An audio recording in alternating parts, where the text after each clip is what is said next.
Now back to Inside Real Estate. Here's Mike the Realtor.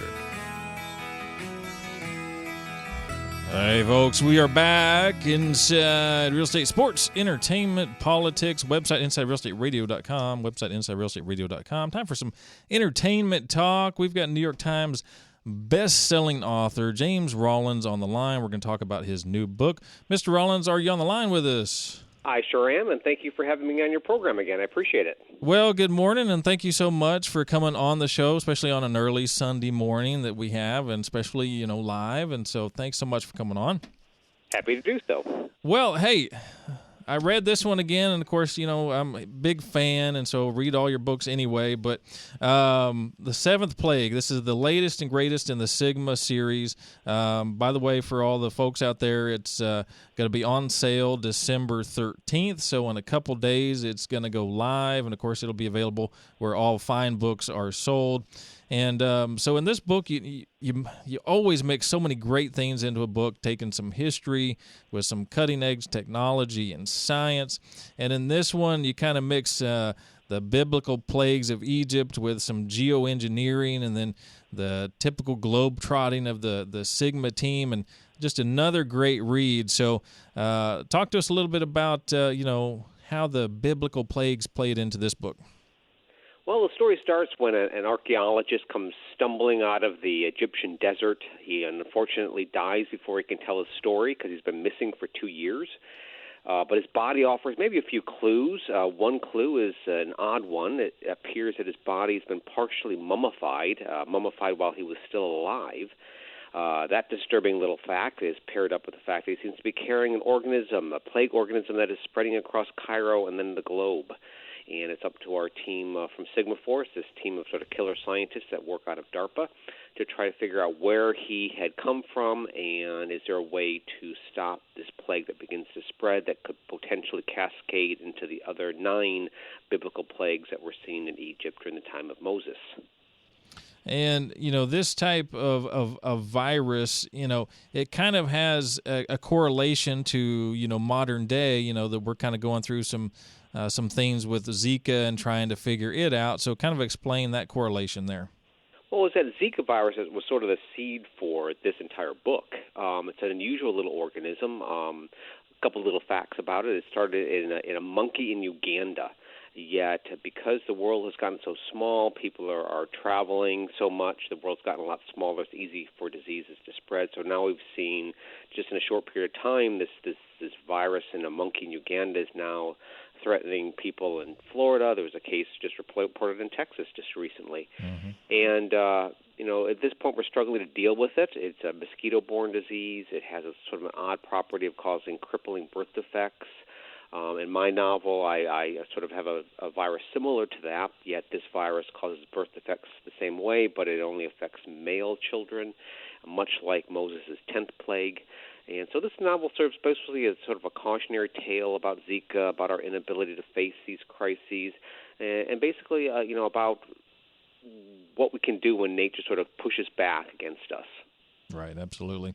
And then that kind of ties also into some other things that have been occurring. You take HAARP, for example, and there's been so much, in the news about HAARP over the last, 5-7 years or so in particular. And you kind of take that and then connect it to this a little bit, but take it tenfold to the next level. So talk about that. Well, I've always had, I'm always got my antenna up for that next idea. And in my sort of like pile of notes that I have for maybe a future book, I always had this stuff about HAARP. HAARP is the high altitude auroral research project, which basically is a giant antenna array in a remote area in Alaska that shoots energy up into the Earth's ionosphere, which is the electrically charged layer of the atmosphere. And the Air Force has this installation basically for testing different types of communication with submarines. At least that's their official story. Other people have other theories about really what's going on in this remote, strange station up there. Right. I don't believe it might be a weather control device. It's gotten so weird. Some people think it might be a way of testing to read minds. Totally whole wide gamut of these conspiracy theories that surround HAARP. Right. Now, of course, for my story, being a thriller writer, I built a larger, scarier version of that up in Canada, and my goal was to make some of those conspiracy theories come true. Yeah, absolutely. And then, of course, I always love it when you also take characters from the past, in particular, well-known characters, and bring something new to light about them that that we just didn't know or we just don't remember. And so, for example, in this one, of course, we've got Nikola Tesla. We also have Mark Twain in it, Dr. Livingston, and so bringing a lot of these characters together, and that so many of the great characters, and whether they be inventors or politicians, great leaders, great military leaders, whatever the case may be, oftentimes in history their paths crossed, and sometimes they knew each other and sometimes knew each other well. And so it's so very surprising to see that. And when you're looking into history, and of course you find those and bring those in. And so talk about some of those in the story. Well, I've always had, I always want to put Mark Twain in a novel, first of all. From Missouri myself, and I love these historical characters, these bigger-than-life characters from our past. I knew I wanted to get Mark Twain to a story. I just didn't know how to get him into a Sigma story. And then I learned he had this friendship with a famous inventor, Nikola Tesla, who's basically the creator of our modern electrical grid. He was the inventor of the alternating current. And I did not know these two were actually best friends. They hung out. Mark Twain hung out at Tesla's lab, helped him with his experiments. There's one story where Twain complained over dinner one night about being constipated, and Tesla says, "Oh, come to my lab. I've got this oscillating machine, what I call the earthquake machine. It'll help shake you loose." And Twain doubted this, but went over to his lab, climbed on this oscillating disc. Tesla flipped the switch, and then promptly Twain had to eliminate him before he had an accident.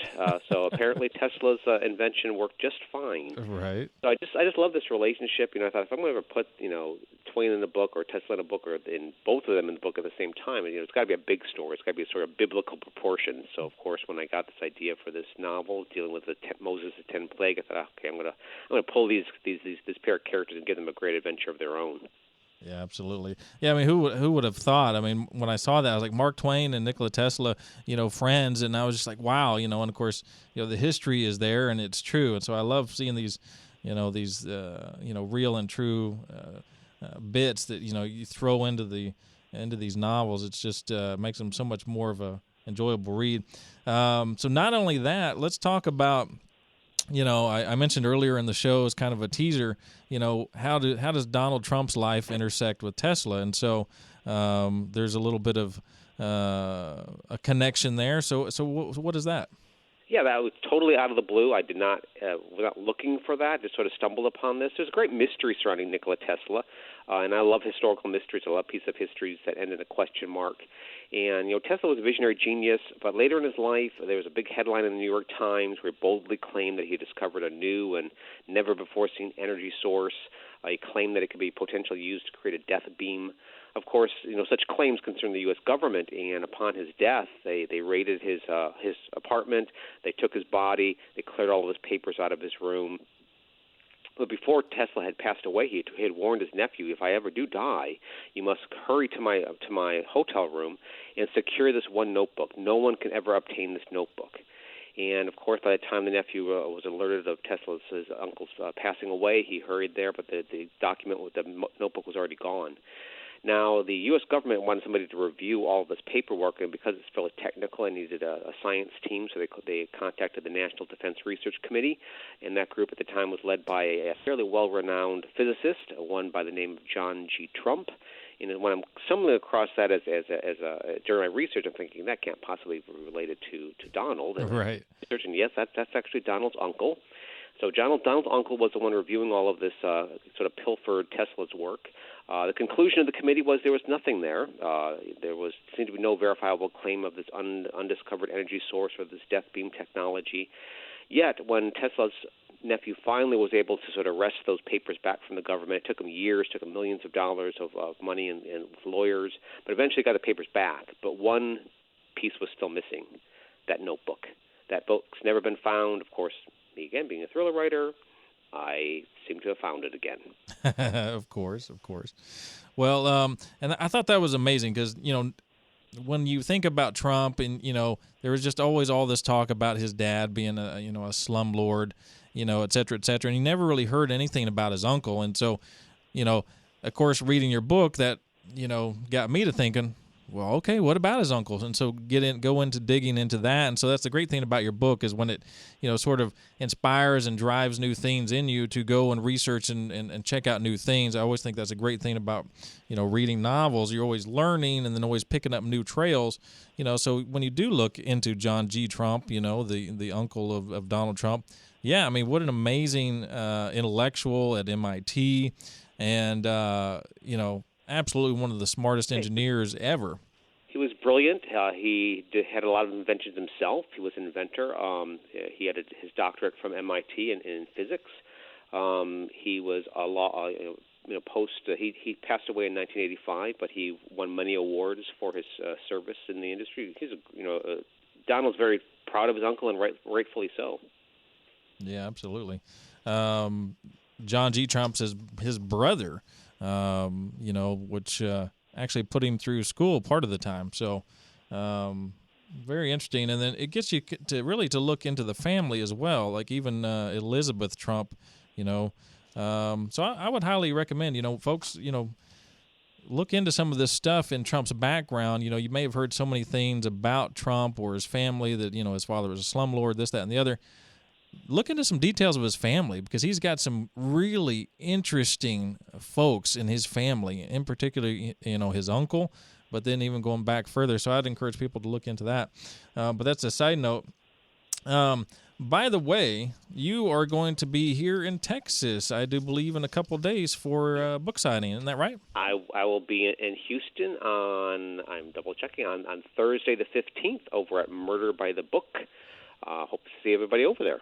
Very good. Of course, James Rollins is going to be on tour. He's got his book tour going. Of course, you can always go to his websites, jamesrollins.com, of course, to get all kinds of information on his upcoming books, past books.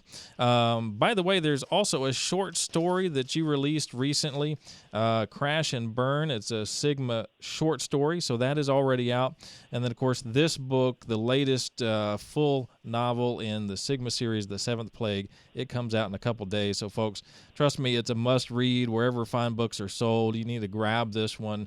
If you've got a reader in the family, which we all do, if not many, grab this book as a Christmas gift, seriously, and highly, highly recommend it. So what's on the horizon?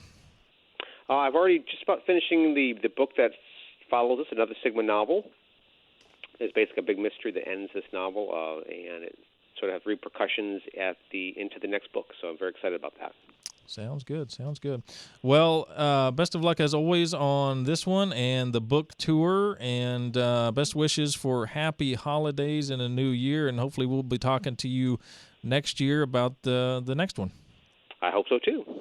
All right, Mr. Rollins, thank you so much for being on the show, folks. It's James Rollins, New York Times best-selling author. We've just been chatting about Seventh Plague, latest Sigma Force novel. Hey, folks, we're going to take a short break.